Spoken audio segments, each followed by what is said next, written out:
Hello everybody, today I'm going to be attempting to beat Nubby's Number Factory with only one item. To start things off, I purchased a cheese house and froze a Yeti for later. The cheese house is a vital item for this run, as it scales well for the early rounds.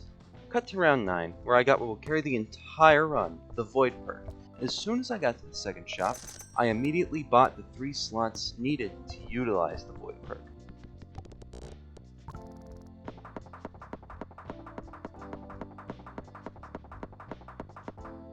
After a short gambling session where I got nothing of use, I made it to the third shop, and with the cheese house starting to decline in output, I knew what I had to do.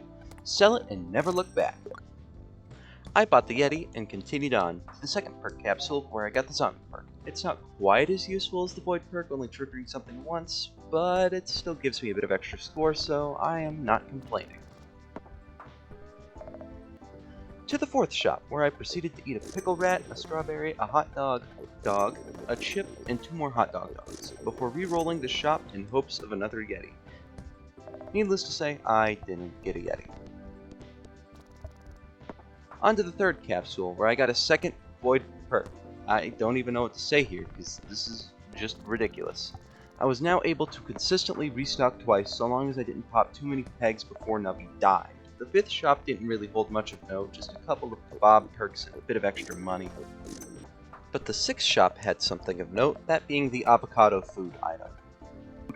This would give me slightly better odds for getting the second Yeti I needed. Still didn't get the Yeti though. On to shop 7, where once again, nothing to note. Just able to get extra money and re-rolling. Now to the fourth perk capsule, which had the Drainer perk. Not very useful for this run, but certainly better than the Lunar perk. Shop 8 was the exact same as Shop 7, save for a Tart Lord food item. This can upgrade the rightmost item in your inventory at the cost of deleting the leftmost. Normally I wouldn't take this, but all I had to do was buy something, put it in slot 1, and celebrate the victory of a Yeti Plus. Then I realized it was too poor to buy the Tart. On to the fifth perk capsule, where I didn't even get a perk I could utilize, so I just took the money for skipping and went on with my day. Ninth shop had nothing of interest, no perks of use, not much money to show for it either. I went gambling again and got a total of, you guessed it, a Yeti. I don't have to gamble anymore. I don't have to buy anything. All I need to take are perks, and even then, I don't need those either, I think. The 10th shop had nothing I needed, but I did get a kebab perk out of it, so I wasn't complaining. I styled on the boss peg again and opened the 6th perk capsule, from which I took the chaos perk. Now for the final area of the game, where I made it to the 11th shop and bought things I didn't need before making it to the 7th perk capsule and grabbing a zombie perk.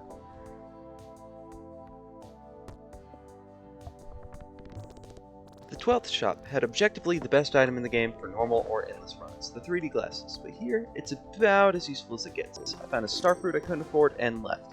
Before long, I got to the 12th shop, where I bought a kebab perk and carried on. The last shop also didn't have much, just 2 kebab perks.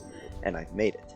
I finally made it to the end. I made it to the final boss of Nubby's Number Factory. It would take real strategy and planning to beat him with only one item, and I won in 4 seconds. Overall, I think this is a fun and interesting challenge, however luck dependent it may be. This definitely isn't a challenge I'd do again, but I had a fun time doing it. Thank you for watching, and goodbye.